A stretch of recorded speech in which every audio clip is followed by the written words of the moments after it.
Salut les amis. Bon, ben, je vais vous faire voir, c'est-à-dire, mon ami qui m'avait expliqué, Vincent, la fille, je vais vous faire voir le qu'est-ce qu'elle avait expliqué et voilà, bah, je vais vous mettre c'est-à-dire l'extrait de tout, qu'est-ce qu'elle a expliqué là, en ce moment, pour le sel de lithium et les explications et voilà, je vais vous faire écouter.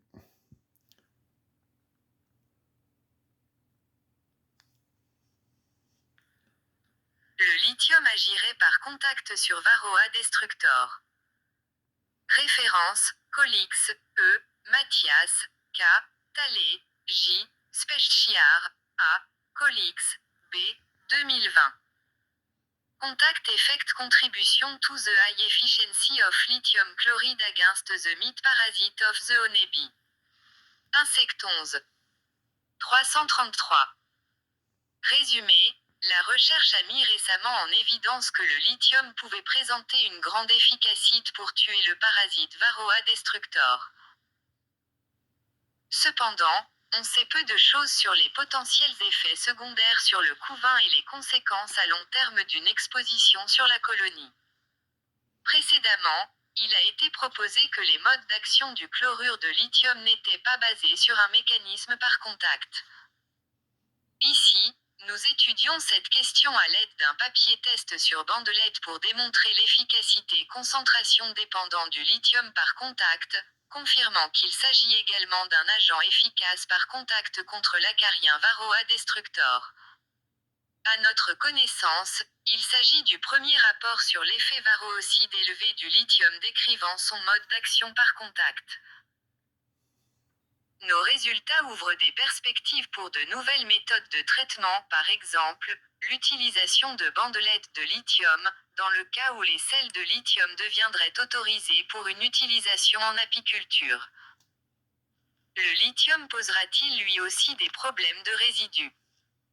Référence, Prézerne, J, Cure, U, Boubnik, J, Sala, Monsieur, 2020. Lithium contamination of honeybee product and ITS accumulation in brood a consequence of anti-varroa treatment. Food Chemistry 330, 127334.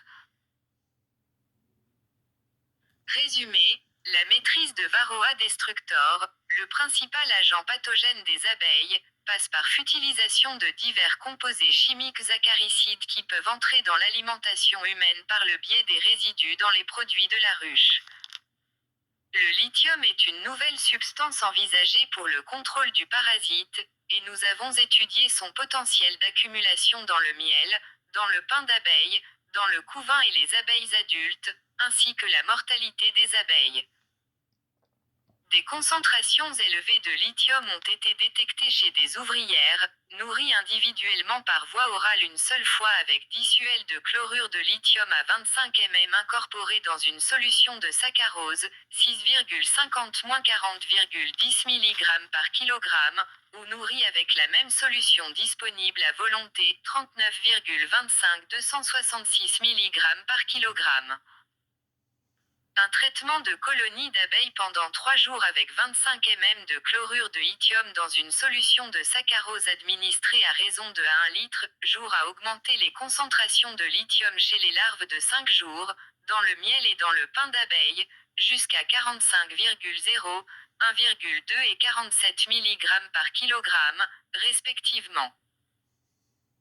Les concentrations en lithium ont atteint leur pic 3 jours après le traitement à la fois dans les larves et dans le miel, avec une augmentation de la mortalité des ouvrières.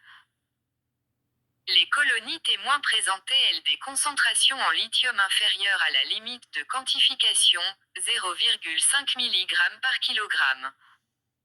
La prudence dans l'utilisation du lithium est donc conseillée. Et voilà, qu'est-ce qu'elle disait, Vincent, elle me disait comme quoi que c'était pas mal au niveau du traitement et c'est pour ça, elle m'a fait un résumé, au niveau du traitement pour la varroa et ça marchait super bien. Et voilà les amis, comme ça, vous savez à peu près de tout au niveau de Vincent qui m'a fait une résumé et elle était pas là aujourd'hui, mais elle m'a envoyé une vidéo avec, les réponses du lithium. Et voilà les amis, bon, bah, je vais vous laisser et à plus.